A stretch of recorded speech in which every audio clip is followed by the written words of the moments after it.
How's it going? Welcome back to another episode of the Jacob Wayne Show. This upfront pitter patter is, yep, there it is. There's your upfront pitter patter. Had two really good discussions with Kelin and Dan today for talking music and chatting movies, and we got into a little bit of stuff on each one. So let's just get right to it. Welcome back, Kelin. What it do? Hello. How you Do been? the rock. What about The Rock? I've been playing the School of Rock musical, so Oh.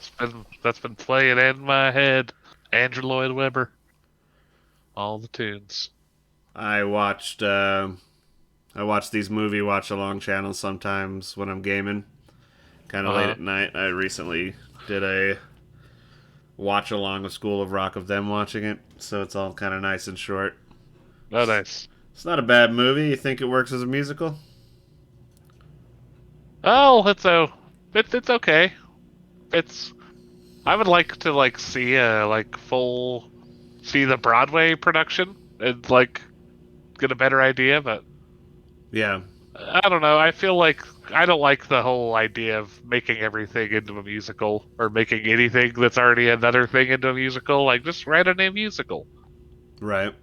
But Yeah, I'd be down with them being a little more thoughtful about it. Not that I didn't take thought to put that together, but just what movie would actually make a really awesome musical?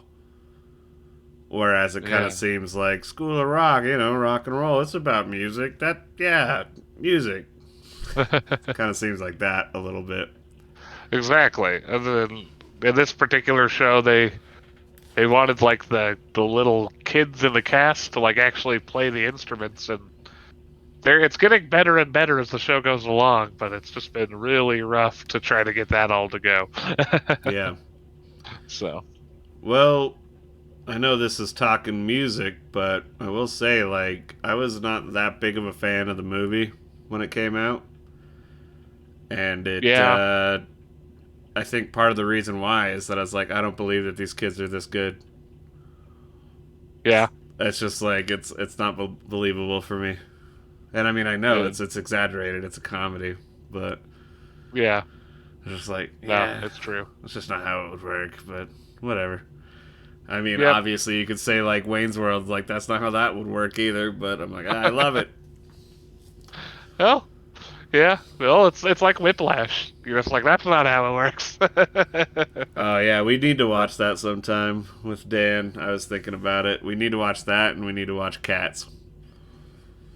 And you have to be there specifically for both of those. Yeah. I've decided. Yeah, I'm sure I'll be frothing mad at the end of Whiplash, but let's do it. I was trying to wait for the butthole cut on Cats, but I don't think we're going to get it. Damn it. Yeah, it's a darn shame. Why won't they release the cat hole butt? I don't know, Taylor Swift just I'm not ready for them to see that. It's not that part of my career yet. Damn. Yeah. I was actually more interested in seeing Idris Elba's cat butthole more than Taylor Swift's, but, whatever. Yeah. What can you do? Can't have it all. Nope. You have any thoughts on Tucker Carlson losing his job? Hell yeah. Yeah. About goddamn time. Indeed. Now let's take away them being able to be called news. Let's fire Fox News from being news.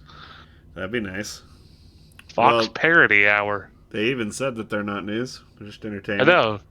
So they should. That's why they should be able to have to take it out of their name now. It's false advertising. Yeah, just Fox Entertainment, something. Yeah. I don't know, but I'll try to do a little more succinct version because I talked about this with Dan too, so I don't want it to like kind of double up on the podcast too much.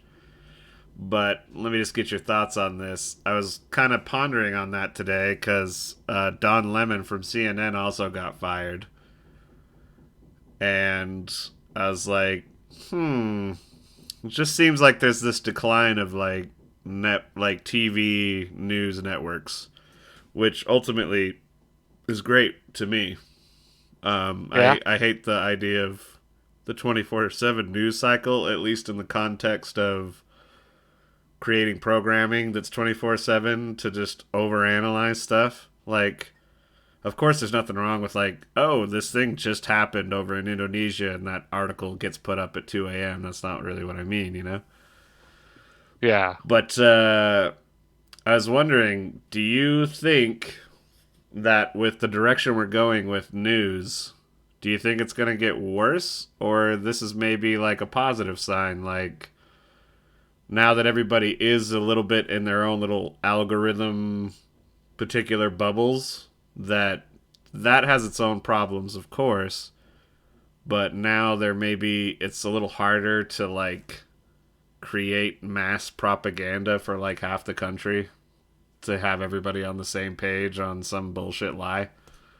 Kind of like Yeah. the WMDs for the Iraq War justification. Yeah. Exactly. But So I think it's yeah. good. You think it's going to get better? Or just kind of we'll have to wait and see, I guess. I feel like it's like everything. It kind of gets in a pendulum. I think certain parts are gonna get better, and then some little thing is gonna kind of fall to the side, and then we're gonna like, oh, now we gotta fix this, and then people will come lax on the news thing again. Yeah. But Well, and I mean, there is the terrifying element of todayness, which is like now that everybody has the internet and everybody has their own voice, they're almost like their own news anchors. And so all the yeah, crazy shit is really easy to access, and crazy loves crazy. So it's kind of like how yeah, QAnon combines with like anti Semitic tropes and other conspiracy theories, and then it just swells into this insane QAnon type thing. Or, yeah. But it's always the far sides are the loudest. So I still think that's it's less of a threat than yeah, Fox News, like pretty much operating yeah. as I a think Republican propaganda machine. yeah. I Yeah, like to have. yeah. I certainly hope it is an improvement, and even if it does introduce new craziness with the technology, that it is just new craziness and something for our generation and the younger generations to take care of and react to. I think I'm kind of Yeah, done with the 24/7 hour TV boomer thing. yeah, for Boomers sure. just need to let go. Yep. I mean, So yeah, Biden's going to run again, and it's kind of like you're obviously going to get my vote because it's like not because I fucking love Biden. It's just there's nothing the Republicans could do at the moment that would like convince me that oh they no. should be in power. So um, Yep. it is Indeed. kind of like one of those things though where you're like, I get it. Maybe it's the safe thing to do, but at the same time, it's like, man, he's old as shit. Like, there's an opportunity for the Democrats to be like, he can run again and all that, and if he wins the nomination, cool. But we should run other people just to keep ideas fresh. And if somebody's got a new, fresh perspective, then have them. And we don't need to have two terms, Yeah. to legitimize a president. But yeah, whatever. Agreed. Yeah, I think I'm just ready for a lot of this. Like, I want AI to kind of like, I want to get a better sense of where that's headed and concepts that we talk about, like automation and universal basic income and little things like that, to actually start being addressed and considered. Climate change. Yeah. It's just I'm done with the Fox News. Yeah, just I don't know. Everybody seems to want to go back to the 80s or the 50s. I'm done with that shit. Let's think about the Oh yeah, future. dude. Those are the good old days. Let's go back to that. It's like, what about polio? Yeah, remember the bad things. I'll tell you what, because technically, Shockey and I are Xennials. Like we're on the tail end of Generation X and like the beginning of Millennials. Yeah. So I have noticed a disturbing trend of kind of Generation X nostalgia as they're getting older. Like I'll follow a page that's like I love the 80s on Facebook, and I assume what I'm gonna get Yeah. on there is 80s movies and 80s music, like because I love that stuff. But like what it ends up being is these like memes like you remember when you didn't come home until the streetlights came on and you drink water out of the hose in the backyard and Oh God. nobody told you how much sugar was in what you were eating, and everybody underneath it is just like, yeah, like stupid woke society, like won't let me drink out of the hose. You're like, you don't even know what this woke thing is anymore. Like, You're saying you hate new things. yeah. What the hell? Yeah, so I kind of hope Gen X isn't like, hey, boomers are checking out. Time for us to take on being the assholes. Yeah, please God, no. Because it's like, yeah, that's the crux of the boomers to me. Like, and of course, I'm generally speaking, there's plenty of great boomers, but like they were the hippies and free love and all that, and then Reagan comes around and they just all sold out. They all Yep. became evil corporate fucks that just, I'm gonna buy my way to happiness. I need a new couch set. I need to buy this, buy that. Pull yourself up Yep. by your bootstraps, blah blah blah blah. I'm just seeing a little bit of that trend in Generation X, and it's like, you guys were the fucking do nothing generation. You were fucking Nirvana fans. Come on. Grunge. What the fuck's happening? But anyway, maybe it's just inevitable. I hope not. We could do something. Yeah. Well, let's get into music talk, I suppose. Do you like the title music talk or talking music? Hmm. I can never I decide. don't know. I think I'd slightly lean talking music, Yeah, but I don't know. it fits the rest of the segments. Mm-hmm. Talking music, chatting movies. There you go. So before we get into any new stuff coming out or recommendations, you got anything going on your end needs the shout out? Nope, nothing new yet. Not Okay. since last week. Actually, you do. hmm Did I talk about the Lobe Daddy album I dropped last time? I don't think so. Okay. So, Lobe Daddy is my chosen solo music moniker. So, it used to be Turtleneck way back in the day when I would like do stuff on Fruity Loops and burn it to a CD and give it to you. But yeah, Yeah. anything that's all solo-y, I throw up on Spotify and call it Lobe Daddy. And I've been going through a lot of my music files and I'm like kind of wanted to get it all cleaned up and fresh, and whatever I'm going to release I released, and whatever I need to work on get it kind of wrapped up as its own little project because it's old, and then just start fresh, move on, you know. So I Uh-huh. released an album called Raw Songs because that is, Songs for doing it raw. oh yeah, that is precisely what the album is. Though it's kind of like, it's pretty much like a demo album, random little B-sides. Some things are mixed more proper than others, some are like sort of half-baked ideas, but I didn't put up anything on here that I didn't like throw on every now and again. I was like, man, I love this thing. So some of it's Fruity Loops, some of it's the stuff I did in my dorm room back in 2011, 2012. So I think you've personally probably heard most of this album, but I also put up Can't Catch the Rat with you on guitar. So Oh you yeah. have a new release. There you go. There it is. Wait, I pulled you up on here. Did you release one called Antarctic Zen Garden? Yeah, Okay. that was And you got a bunch of 2021. singles. And then yeah, Gotcha. All random right. singles. All right. That are Um. explicit. Oh yeah, Wow. that's right. Uh, Threw up sometimes even why. I just figured that little demo I've had sitting around forever. It's like why not just throw that up. There you go. So yeah, I'm actually, like as I put it together and just uploaded it, I was like, I am pretty proud of this little thing, even though it's like kind of a weird little bastard child of a album. Nice. And the next thing I'm gonna work on is, you remember that album of hip hop beats that was for somebody who was gonna try to be a rapper? Yeah.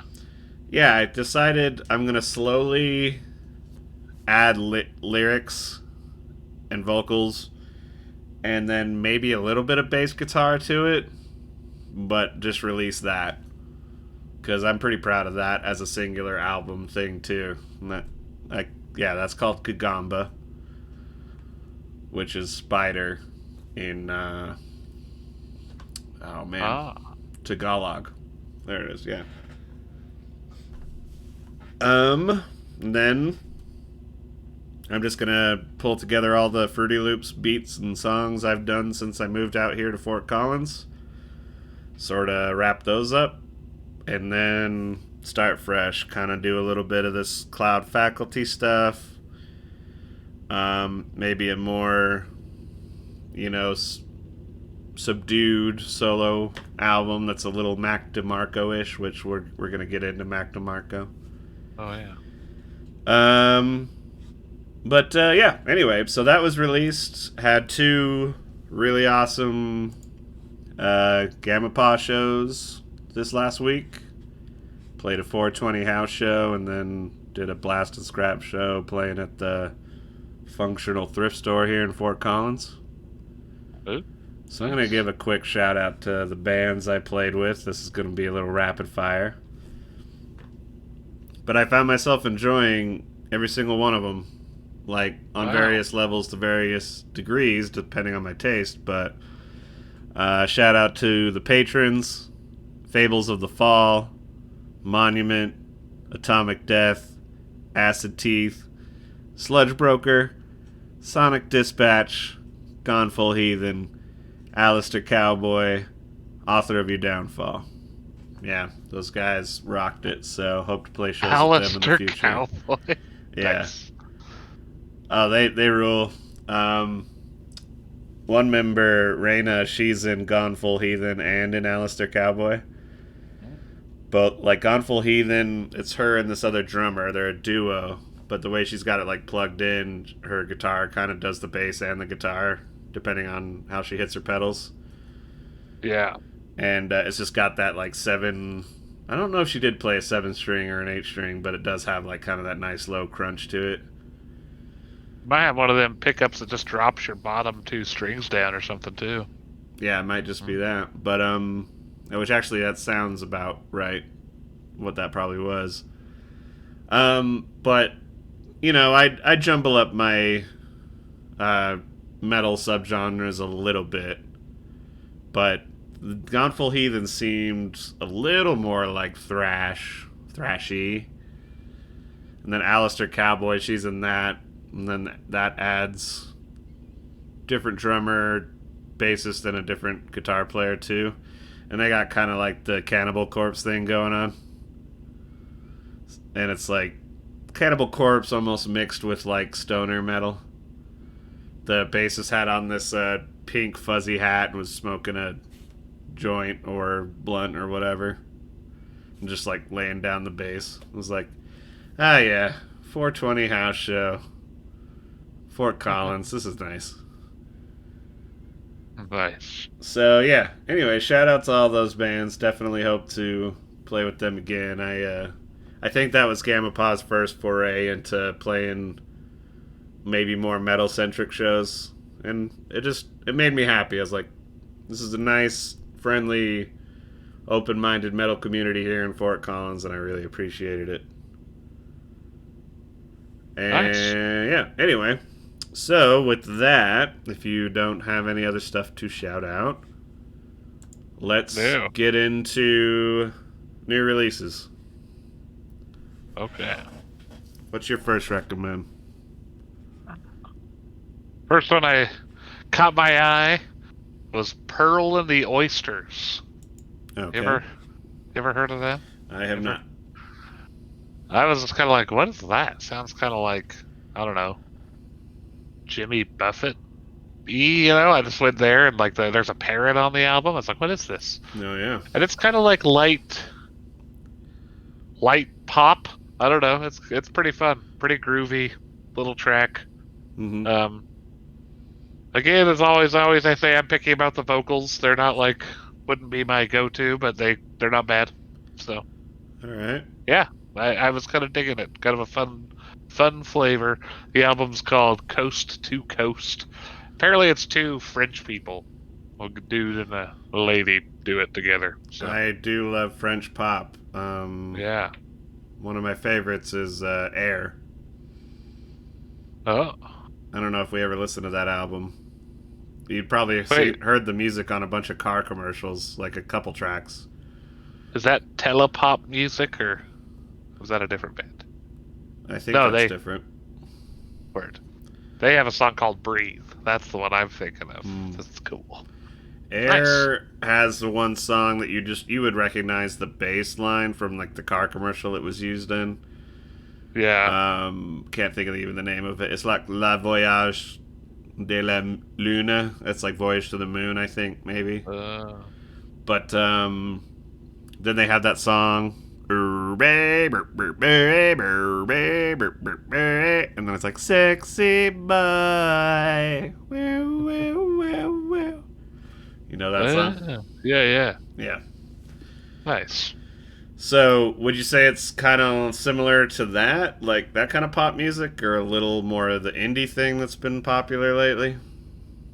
It's pretty like more like old school pop, more produced stuff. Yeah. So sounds like that. Okay, cool. I am a little more into that. The more like squiggledy, produced, like it's just like sugary music in your ears. You're like, ah, yes, deliciously produced pop. I think you like this one. So remind that title one more time. Good other, yeah.